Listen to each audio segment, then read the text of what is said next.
The girl that The nobody light saw. awakens the words. A warning Valentine's is night revealed. arrived in the What does it city. foretell? It Show was me. all A about gathering lies. darkness. The city was filled with people who were not being honest on Valentine's night. Valentine's night was a time for love. It was also a time for lies in the city. Red hearts blinked in shop windows that did not have anything to sell to people who did not have a lot of money. Roses that were once pretty were now dying in buckets outside the places where people buy gas for their cars. Couples were laughing loudly, trying to make it seem like they were happy and that being in love could keep them warm. The moon was up in the sky looking big and pale. It was just watching everything without saying anything about what it thought about the people in the city and the red hearts and the roses. The girl was really cold. She was shivering a lot beneath the bridge. Nobody seemed to notice the girl. The girl was still shivering beneath the bridge. She was sitting on the ground with her back against the concrete. The concrete was stained with rain and newer blood. Her knees were drawn up to her chest. Her fingers were numb even though she had gloves on. The coat she wore was too big for her. It was torn at the sleeve. It smelled like detergent. She had gotten the coat from a shelter. The shelter had turned her away 3 nights before that. Her name was Elena Cross. She was 20 years old, homeless, and invisible. The city had learned how to look through her. She felt like the city was not really seeing her all. The city was just looking through the woman like she was not there. This was a strange feeling for her.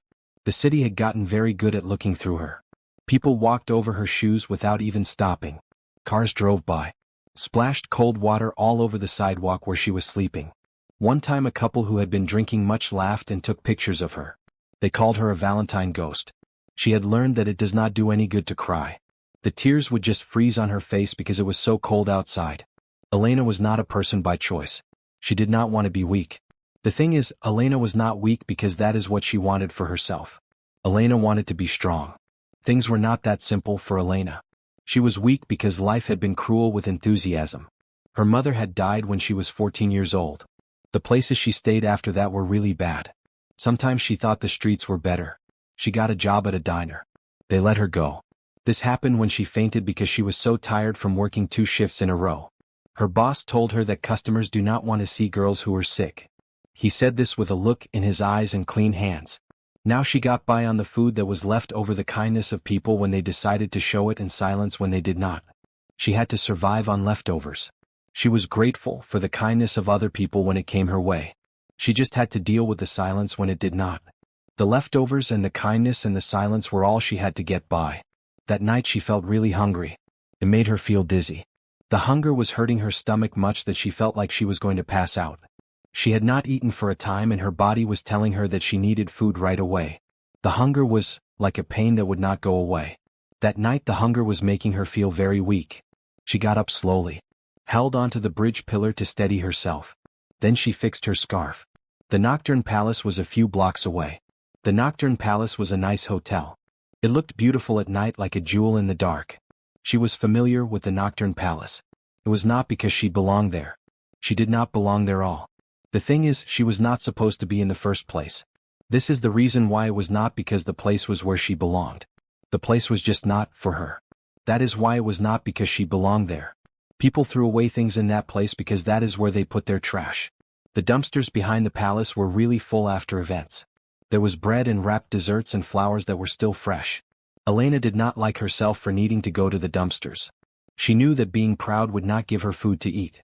Elena needed to eat to stay alive, so she went to the dumpsters behind the palace to find something to eat. The woman. She heard people laughing. The sound of music filled the air. It was a kind of music that sounded really fancy. There were lots of limousines parked outside the palace. The windows of the limousines were black so you could not see inside. The drivers of the limousines were standing still like they were statues. Valentine's Gala night. Elena walked with her head down as she passed by. Her boots made a lot of noise as they splashed through the puddles. She was almost at the alley when she heard a voice. The voice was really loud. It cut right through the night. Elena was startled by the sound of the voice. The voice stopped her from getting to the alley. Elena had been trying to get to the alley without being seen. The voice changed everything. The night was dark. The voice made her feel even more scared. She had been walking alone at night. Now she felt like someone was watching her, like the voice was coming from someone who was watching Elena. Hey, you there? The woman just stopped moving all of it. She just froze. A security guard walked up to her. His face looked really annoyed. He said, "You cannot be here." Elena said that she was not bothering anyone. She said this in a voice. Elena will leave now. He said that in a tone. You street girls always think people are going to help you for free. Her cheeks got really red. I am just looking for. The man said, this is going to be trouble, and he took a step closer to me. He told me to move. He would call the police right now. The police would. That would be bad for me. The man was serious about calling the police for trouble. Her hands curled into fists inside her sleeves. She really wanted to scream that she was not a criminal, that the food bank was her hope, because she was just hungry that food bank people should know that she was a person who mattered at the food bank. Then she turned away from the person she was talking to. That was when she heard the sound. The sound was something that she heard. A child's cry. The sound was really quiet, it was almost hidden by the music coming from the palace ballroom. Elena stopped right away. She knew what that sound meant. It was fear, and it was trying to be quiet, so the breathing was very soft and could not be heard from away. Elena was very good at hearing this kind of sound. That is why she stopped moving when she heard it. The music from the palace ballroom was still loud. Elena was focused on the quiet sound of fear. The guard did not hear the sound. The guard was not paying attention to the noise that the guard was supposed to hear. The guard just stood there. The guard did not hear it. Elena really did that. She followed the sound down the alley. Her heart was pounding. The sound led her to the dumpsters. There was a figure near the dumpsters. This figure was half hidden behind a delivery truck. The figure was crouched on the ground. It was a figure. A boy. This person was no older than 6 or 7 years old. They had a face. The boy was beautiful in a way that felt very strange. The boy's eyes were too bright, the boy's skin was too perfect, the boy's lips were shaking as the boy held his arm tightly. The man had blood over his sleeve. There was a lot of blood on the sleeve of his shirt. The blood stained his sleeve. Elena said, "Oh my God," and then she dropped to her knees. Somebody told her, "Hey, it is okay." Elena was really upset. This person was trying to calm her down. The person said, "Hey," again. Told Elena that everything is going to be okay. The boy jumped back at first, then he looked at her. His eyes were really wide. He was very scared. The boy said, "They are coming," in a quiet voice. Who? He told me that people said he should not be there. The lights were what he really wanted to see. He said this and his voice was shaking. Elena swallowed. She took a piece of her scarf, wrapped it around his arm where it was bleeding. "You are safe now," Elena said to him. "I will not let anyone hurt you," Elena told him. Elena wanted to make sure he knew that he was okay, that she was there to help him. The woman really meant what she said. She was being totally serious when she said it. The woman meant it. Footsteps echoed at the mouth of the alley. It was really quiet. Then I heard the sound of footsteps. The footsteps were coming from the mouth of the alley. Voices. Angry. Sure. Elena pulled the boy behind her without thinking about it. She was standing up even though her legs were shaking badly. "Go away," she said to the shadows. "He is a kid," Elena said, trying to sound brave, talking to the shadows, telling them to leave the boy alone because the boy is just a kid. A person came forward. Then they just stopped. The figure did not move any further. The figure just stood there. The air changed. It was like something was different in the air. The air really changed. Elena felt it too. There is a feeling of pressure. It is like the whole world is holding its breath. The world is holding its breath. That is what this pressure feels like. This man came out of the darkness. He was really tall. He was wearing all black. The alley was not very bright to begin with. When he showed up, it felt like all the light was gone. His eyes were a red color. They looked really old, like they could see right through you. The man's face was strong and serious. He looked like someone who was used to being in charge. The darkness and his black clothes made him look beautiful, in a way that was hard to look at. The man's presence was powerful. It made you feel like you should not look away from the man. The man had people behind him. They all bowed their heads. This was no ordinary man. This was King Lucien Vermont, vampire king of the Crimson Dominion, ruler of centuries, feared by immortals, unchallenged by fate itself. The man was looking at a girl who was standing in front of his son. His son was. The homeless girl was trying to protect him. She was standing there like she was trying to keep him safe from anything else bad happening to him. The man saw that the homeless girl was being very protective of his son. The guard told him to move. One of the men who was watching him said this in a sharp voice. The guard said, "Move." He meant it. Elena did not. Her voice was shaking. She did not move out of the way. She said that the man is hurt. Lucien's eyes got smaller, not because he was mad, because he was really curious about something. Someone said she is a being. Someone else said that she touched him. Lucien raised one hand. He did this slowly and carefully. Lucien wanted to make sure everyone saw him do it. Lucien was trying to get someone's attention with this movement of his hand. It got really quiet all of a sudden. Silence fell instantly. The silence was pretty weird. His eyes never left Elena. He said to her, "You knew what this man was." He then said, "And yet you helped this man." She lifted her chin. She said that the man was bleeding. The king's heart is a special thing. That answer was simple. It was honest and it was fearless. It really got to the king. The king has a heart that does not die a heart.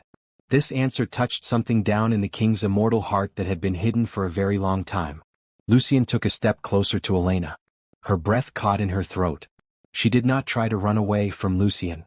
The man told him that he could have been killed. He said this in a voice. She lifted her shoulders. Could he? The boy held onto her coat tightly. She did not hurt me, father. The word was really loud. It sounded like thunder. It was so loud that the word echoed. The word echoed like thunder. Father. The guard suddenly stood up straight. Lucien looked down at his son. Then he looked back at Elena. He was looking at his son. Then his eyes went back to Elena. At that moment something old changed. It was like something from a time ago was moving inside me. That moment was special because something ancient was shifting. The king said we had to go now. He told us to leave us. The king wanted us to leave him alone. The alley was totally empty now. The alley really was empty. Lucien got down on his knees in front of Elena so they were looking at each other. He asked her, "What is your name?" Elena. The man told me that I protected a prince. I did this without knowing who the vampire prince was. She said, "I did not protect a vampire. I protected a child." Lucien smiled. He had a smile on his face when that happened. Lucien was really happy. You could see it in his smile. That thing was really scary. It was the dangerous thing she had ever seen. The woman was totally freaked out by the thing. Secrets unveiled. The moon hung low and blood-red over the castle as Elara wandered through the halls, her bare fingers brushing the cold stone walls. Since all Alaric had rescued her from the alley, her life had become a whirlwind of fear, fascination, and wonder. She had begun to discover things about herself she had never understood. An uncanny ability to soothe pain with a touch, whispers of words she didn't know she spoke, and an instinctive understanding of ancient texts. It was as though the universe had hidden dormant magic within her fragile human frame, waiting for this moment, waiting for him. All Alaric watched silently from the shadows, the centuries of his power giving way to a fascination he could not hide. His son, Lucien, had flourished under her gentle care. Where spells, rituals, and even the most sophisticated enchantments had failed, Elara had brought laughter into their lives. And yet, there were moments when her courage startled him. The way she would confront danger unflinchingly, the way she refused to bow or plead even in the presence of his formidable power. In that he saw not mere bravery but a spark of destiny. The revelation came one night in the library, among towering shelves of ancient tomes. Elara, searching for warmth, accidentally triggered a hidden compartment in the wall. Inside lay a scroll, shimmering with faint light, inscribed in an ancient language she somehow understood. Her voice, trembling at first, began to recite the words aloud, and the very air of the room shivered. A pulse of energy spread through her, and all Alaric, standing at the doorway, felt centuries of his control falter. The human girl had awakened something long dormant, a force that even the vampire elite had forgotten. It was then that the danger escalated. A rival faction of vampires, envious and paranoid, discovered her presence. They saw her as a threat, an anomaly in the rigid system of vampire supremacy. One night, as a storm battered the castle walls, they attacked, seeking to capture her and force all Alaric's hand. But Elara, despite her fear, acted with courage and cunning. Using the power she had unknowingly awakened, she diverted their attention, saved Lucien from harm, and left her enemies disoriented and fleeing into the night. The king, who had always believed himself in control, realized he had underestimated not only her bravery but her untapped potential. That night, in the quiet aftermath, all Alaric stood close to her for the first time without shadows between them. His hand brushed hers, a subtle, almost accidental gesture, but the spark it ignited between them was undeniable. Elara looked into his eyes and saw not the cold predator, but a being capable of love, respect, and tenderness. The slow burn that had begun weeks ago now glowed with the intensity of the impossible. The human and the immortal, bound not by law but by choice, courage, and heart. Bonds forged in darkness. The days that followed were a delicate dance of trust, secrecy, and growing intimacy. Elara had been moved to a private wing of the castle, Yet the outside world still threatened her with every passing moment. Rumors of her influence over Lucien had reached the human streets and the vampire courts alike, stirring envy, fear, and hostility. And all Alaric, whose reputation was built on fear and obedience, found himself defending a human in a world that had long taught him there was no place for mercy. Ilara, now more confident in herself, began to assert her will, not with defiance, but with quiet determination. She confronted minor injustices within the court, helped Lucien navigate his challenges, and even negotiated small disputes among the vampire factions with tact and empathy. Each act, however small, carved a path for her into the heart of the kingdom. Their relationship deepened in these moments. Shared meals by candlelight, long walks in the hidden gardens, whispered conversations in empty corridors, each encounter drew them closer. The king, who had ruled through intimidation for centuries, discovered that patience and respect could bind hearts more effectively than fear. And Ilara, who had lived her life believing she was insignificant, now found that even a human could shape the destiny of kings. The tension reached its peak when the rival faction made a final attempt to challenge all Alaric's authority.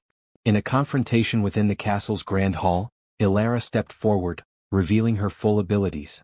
Words in the ancient tongue surged from her lips, light and shadow bending to her will. The vampires who sought to destabilize the king faltered, realizing that she was no ordinary human. And all Alaric, for the first time in centuries, stood not just as a ruler, but as a partner to someone whose strength complemented his own. Lucien felt something from all the way across the palace. He could sense it, this feeling that was coming from across the palace, and it was really strong. Lucien was aware of this sensation that was coming from across the palace. He came in a mess of blood and he was really angry. The blood was everywhere. He was furious. He arrived in a storm of blood and fury. It was a sight to see the blood and the fury that surrounded him, the blood and fury that seemed to follow him everywhere. Elena stood there when it was over. She was shaking badly. Her eyes were glowing a bit. Elena's hands were stained with this stuff that she did not understand at all. The magic was over Elena's hands. The woman said to herself, "What am I?" she whispered quietly. Lucien got down on his knees in front of her. "The man told me that I was the one." He said it in a respectful way. He said, "You are chosen. This did not happen because of my family. It happened because of my soul." The man said this to me. He said, "Not by blood, by soul." The truth came out. Elena's mother was part of a group that protected people. She was a being, but she had a special connection to old magic that was meant to keep the vampires from getting too powerful. This magic was supposed to balance out the power of the vampires. Elena's mother played a role in this, being part of a hidden guardian line. Not a servant. Not prey. A queen. She has the crown that she never asked for. The crown is a responsibility, and it is not something that she wanted. The queen has to wear the crown and do all the things that come with it. The crown is a symbol of power and royalty. It is also a heavy burden. The queen has to deal with a lot of things because of the crown that she never asked for. Valentine's night came back 1 year later. It was Valentine's night again. The city was glowing again. This time the city was not hiding anything. The lie that was in the city was gone now. The city glowed again. It was a beautiful thing to see the city like that. Elena walked beside Lucien. She was not just a guest. She was not there because he felt sorry for her. Elena was there as Lucien's equal. Elena did not wear any jewelry that showed off her wealth. The only thing Elena wore on her head was a crown. This crown was made because of the promises Elena made and the choices Elena had. The same nobles who once made fun of her now bowed down to her. Those nobles who used to laugh at her, they are now bowing to the same woman. The nobles are showing respect to her. She remembered the bridge. She also remembered the hunger she felt and the cold that was around her. The hunger was something that stuck with her, and the cold was something she could not forget. The bridge and the hunger and the cold were all things that she remembered clearly. The woman did not forget this thing. She remembered it clearly. The woman just did not forget. The woman in charge made sure that shelters got the money they needed. If someone was cruel to animals, they got in trouble. People with power had to be kind to others because that is what the woman in charge wanted. The woman in charge made kindness very important. Lucien looked at her. He felt something that was really close to love. He was watching her. It was like his heart was telling him that he really cared about her, that he was falling in love with her with the way she smiled and the way she laughed, and it was a feeling that scared him because it was so strong, because Lucien was feeling love for her. He told me that I changed him. He said this in a voice. She smiled. You just remembered how to do it. When he took her hand, nothing bad happened. The world just kept going. It was like any day. He was holding her hand. That was it. The world did not end. The wound got better. Moral: never measure worth by status. Never mistake kindness for weakness. And never underestimate the girl the world chose to ignore. The end.